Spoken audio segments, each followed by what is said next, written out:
My name is Thomas Austin, and 50 years ago I made a mistake that still haunts this nation.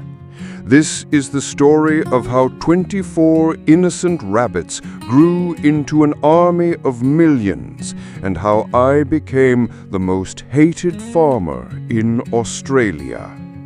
Back in 1859, I missed the hunts of my homeland, the green fields of England, the thrill of chasing rabbits. So when I settled in Victoria, I wrote to my nephew back home, "Send me 12 grey rabbits, 5 hares, and some partridges, as I intend to introduce the sport here."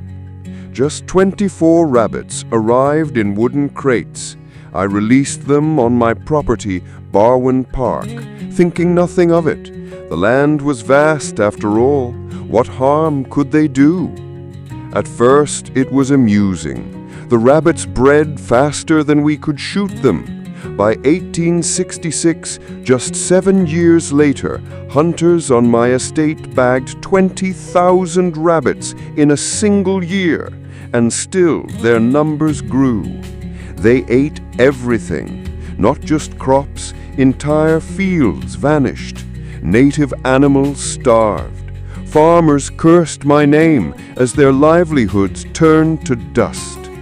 By the 1880s, the rabbits had crossed into New South Wales.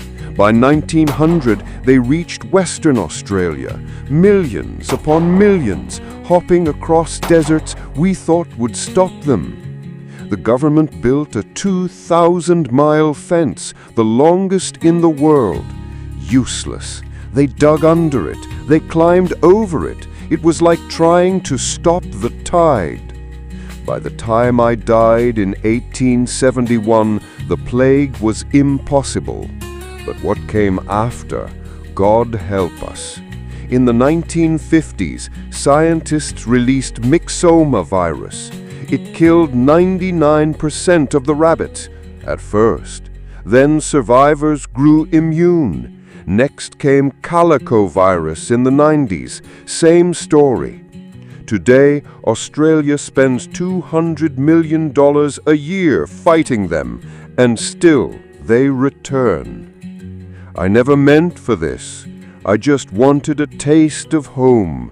Now my name is etched in history as the man who doomed a continent. But perhaps there's a lesson here, that nature cannot be controlled, that the smallest mistake can unravel an entire world.